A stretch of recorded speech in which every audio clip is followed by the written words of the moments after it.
मुबारक का और मुकेश हमारे दो सहयोगी हमारे साथ जुड़ गए हैं। मुबारक, सबसे पहले आपके पास यहाँ पर आते हैं। जयपुर में इसके बाद क्या हो रहा है ये ज़रा आप बताइए। वहाँ पर क्या कोई गिरफ्तारी हुई है? जी देखिए, मैं सबसे पहले तो ये बताना चाहूँगा कि आज दोपहर करीब पौने 2 बजे सुखदेव सिंह गोगामेडी की जो कि राष्ट्रीय करनी सेना है, उसके राष्ट्रीय अध्यक्ष हैं, उनकी आज दोपहर पौने 2 बजे गोली मारकर उनके घर में 3 हमलावर घुसते हैं और उनकी गोली मारकर हत्या कर दी जाती है। ये घटना उस समय हुई जब वो अपने घर पर थे, उनके गनमैन भी उस समय उनके साथ थे, लेकिन जो 3 आरोपी थे वो एक ऐसे व्यक्ति को साथ लेकर आए थे जिसका घर में एक्सिस था, जो उनके घर में आता जाता रहता था और उनसे मिलता था। उनका समर्थक माना जाता है नवीन शेखावत।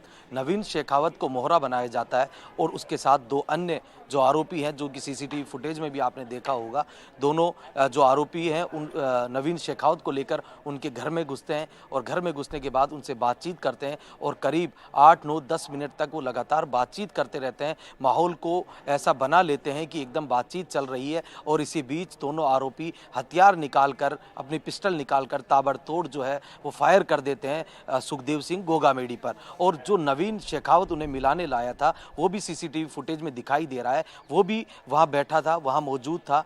तो उनमें से कुछ आरोपियों ने गोलियां उस नवीन शेखावत पर भी चला दी। तो ऐसे में नवीन शेखावत को भी गोली लगी और वहां मौजूद उनके गनमैन को भी गोली लगी और सुखदेव जी। सिंह गोगामेडी को भी गोली मार दी गई। पहली गोली उनके माथे में लगी, उसके बाद उनके सीने में गोली मार दी गई। फिर यहाँ से जो घटनाक्रम है वो शुरू होता है और आरोपी घर से निकलकर बाहर भागने का प्रयास करते हैं और कुछ हद तक वो सफल भी होते हैं। और सफल होते हुए वो जब रोड पर पहुंचते हैं तो एक स्कूटी सवार व्यक्ति को रोक लेते हैं, उसे गोली मारते हैं और उसकी स्कूटी भी लेकर वो लोग फरार हो जाते हैं। पुलिस लगातार दोनों जो आरोपी है उनकी तलाश कर रही है। पूरे प्रदेश भर में सुरक्षा को देखते हुए हर तरफ चाक चौबंद सुरक्षा व्यवस्था लगा दी गई है, नाकेबंदी कर दी गई है। पुलिस निगरानी रखे हुए है। इनसे जुड़े जो लोग हैं उनकी कॉल डिटेल्स खंगाली जा रही है। उनसे जो संपर्क में बीते कुछ दिनों से जो लोग थे, कहाँ ये ठहरे थे, किन से मिल रहे थे, तमाम वो फुटेज और तमाम कॉल डिटेल्स पुलिस खंगाल रही है। और एक बड़ा अपडेट इसमें यह भी है कि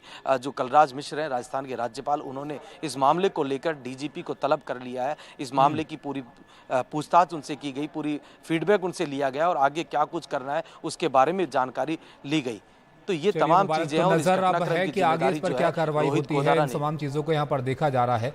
लेकिन मुकेश, आपके पास यहाँ पर आते हैं। इस मामले में लॉरेंस बिश्नोई गैंग से जुड़े गैंगस्टर रोहित गोदारा ने इसकी जिम्मेदारी ली है। लॉरेंस बिश्नोई गैंग का कैसे कनेक्शन यहाँ पर है, इससे कैसे यहाँ पर ये जिम्मेदारी ले रहे हैं, ये भी थोड़ा आप समझाइए। देखिए, जो रोहित गुदारा है उसके बारे में ये माना जाता है कि वो इस समय राजस्थान का टॉप मोस्ट गैंगस्टर है, जिस पर 32 केस दर्ज हैं और 2010 में वो अपराध की दुनिया में आया था। उसके बाद उसने पीछे मुड़कर नहीं देखा था। उस पर राजस्थान में कई बड़े गैंगस्टरों की हत्या का आरोप है, जिसमें राजू ठेहट, जो कि सीकर में 2022 में मारा गया था, उस हत्या की जिम्मेदारी भी रोहित गुदारा ने ली थी। और तब उसने कहा था कि ये गैंगस्टर आनंद पाल की हत्या का बदला है। दरअसल जो रोहित गुदारा है वो 2022 में माफ करिए 2023 में जून 2023 में वो दिल्ली से फेक पासपोर्ट पर दुबई भाग गया था और दुबई से जाने के बाद वो अजरबैजान गया और अब ये माना जा रहा है कि वो कनाडा में है और वहां से बैठकर वो गोल्डी बराड़ और लॉरेंस बिश्नोई के लिए काम कर रहा है। क्योंकि लॉरेंस बिश्नोई भी राजस्थान का रहने वाला है और उसका वहां पर काफी दबदबा है। तो लॉरेंस का जो पूरा काम है राजस्थान में, वो इस समय रोहित गोदारा देख रहा है, जो कि कनाडा में बैठकर वहां से लगातार उसके गैंग के लिए ऑपरेट कर रहा है। जबरन वसूली हो, हत्याएं हो या फिर टारगेट किलिंग हो, ये सारे काम वो विदेश में बैठकर लॉरेंस बिश्नोई और गोल्डी बराड़ के लिए कर रहा है। तो उसकी लगातार तलाश चल रही है। दिल्ली में जो उसने फर्जी पासपोर्ट बनवाया था वो पवन कुमार के नाम से बनवाया था और फर्जी पासपोर्ट पर वो दुबई चला गया जी। था और वहां से फिर अजरबैजान और वहां से फिर कनाडा चला गया।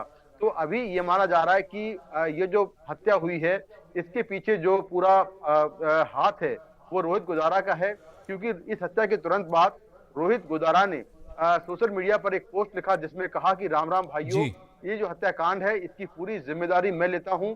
क्योंकि जो सुखदेव है वो लगातार जो विरोधी गैंग है उनके लिए काम कर रहा था और जो हमारे दुश्मन हैं वो अपनी अर्थी अपने जी दरवाजों मुकेश। पर तैयार रखें। तो हत्या के बाद एक तरह से वो थ्रेट कर रहा है और उस पर 1 लाख का इनाम राजस्थान पुलिस ने रखा हुआ है। उस पर उसके खिलाफ जो है रेड कॉर्नर नोटिस भी जारी हो चुका है, लेकिन चूंकि वो देश के बाहर है तो वो पकड़ से दूर है।